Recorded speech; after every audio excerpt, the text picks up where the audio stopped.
Assalamualaikum warahmatullahi wabarakatuh. Alhamdulillah pada hari ini kita berjumpa kembali, terutama sama tugasnya dalam hal mereview materi sekolah paralegal termin kedua, eh, ya sekolah paralegal pertemuan kedua, sesi ketiga tentang perceraian Islam. Yang notabene pengadilannya adalah pengadilan agama.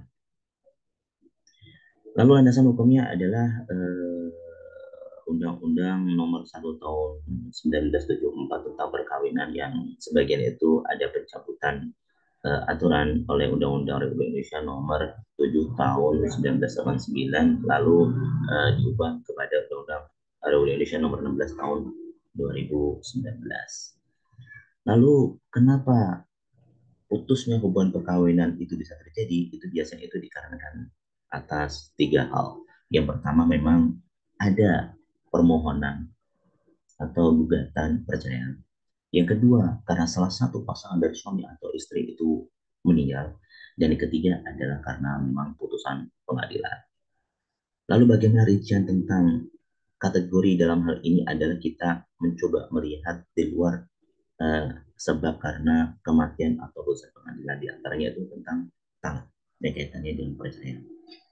Talak itu eh, terjadi, ya kan, jika ada ikrar suami di depan pengadilan syaratnya ya, eh, yang menjadi landasan hakim untuk mengeluarkan putusan pengadilan bahwa pasangan ini sudah terpisah legal secara hukum dan berketetapan.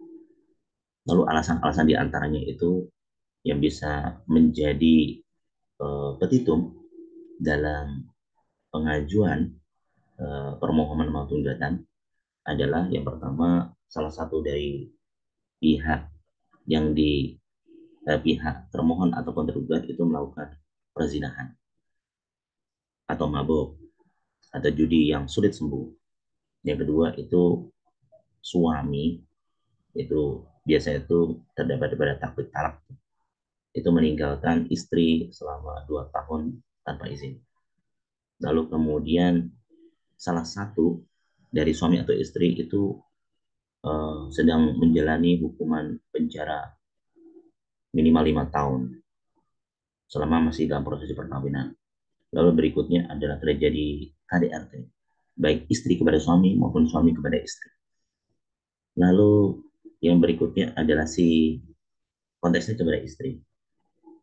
Bisa juga pada suami di mana terdapat cacat baik badan maupun terdapat penyakit yang sulit sembuh sehingga suami istri ini sangat terganggu dalam hubungan perkawinan. Dalam hal ini adalah dalam campur atau hubungan biologis. Lalu yang terakhir itu dikarenakan salah satu daripada suami istri adalah keluar dari Islam atau murtad. Lalu bagaimana kategori talak yang ada di pengadilan agama yang dilakukan secara legal? Di sana ada namanya talak rojoi. Talak rojoi itu ada talak satu atau talak dua. Di mana talak satu atau talak dua ini boleh rujuk selama dalam masa masa idah atau masa masa tunggu. Kalau dua-duanya hidup berarti 3 bulan, 10 hari. Kalau masa 3 bulan 10 hari. Lalu yang kedua adalah talak bain sugro. Talak bain sugro ini eh,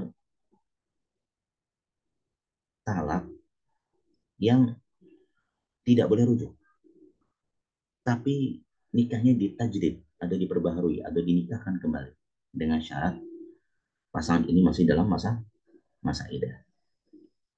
Seperti halnya apa? Karena pada saat kemarin perceraian itu ternyata suami berjanji tidak akan menggauli istri, atau ternyata nomor dua, misal istri mengajukan permohonan gugat cerai ke pengadilan atau hulu, ya kan, dengan tebusan, atau ternyata memang dulunya ada putusan pengadilan, ya kan.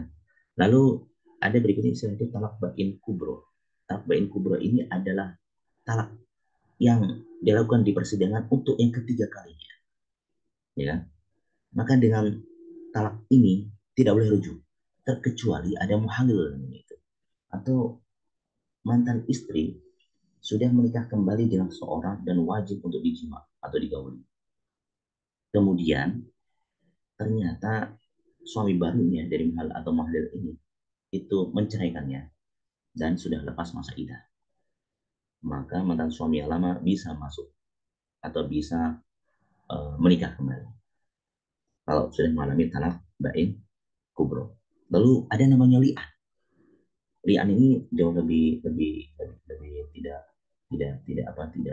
enak dengan li'an. Ini ada tuduhan suami kepada istri melakukan perzinahan, atau suami tidak mengakui anak yang dikandung oleh istri adalah hasil biologisnya.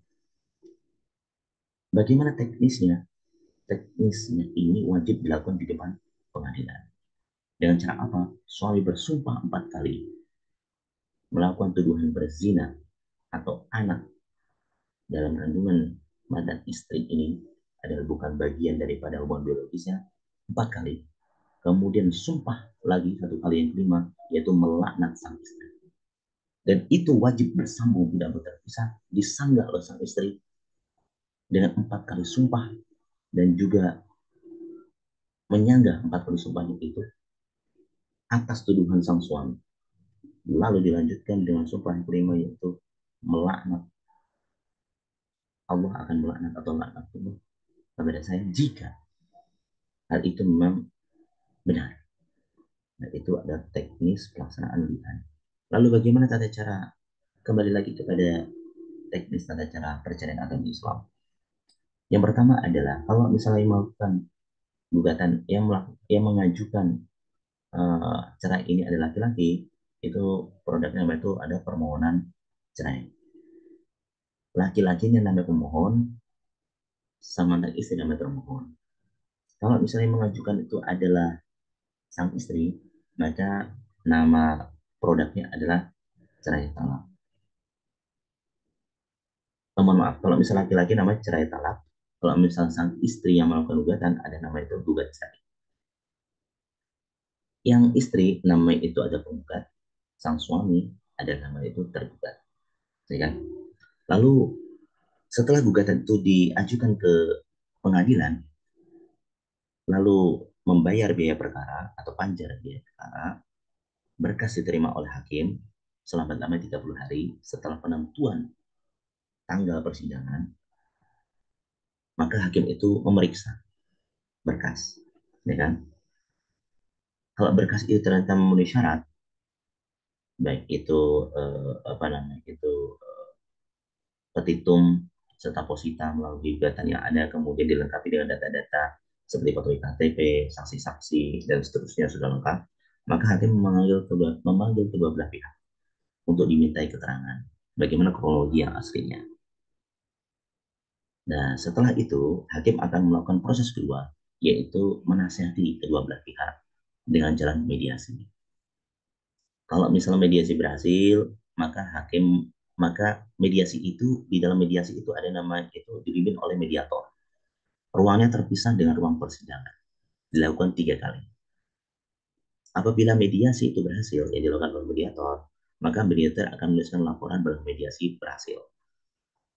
Berdasarkan laporan tersebut yang diserahkan kepada hakim, maka hakim akan mencabut apa namanya itu permohonan atau gugatan yang diajukan kepada majelis hakim untuk proses perceraian.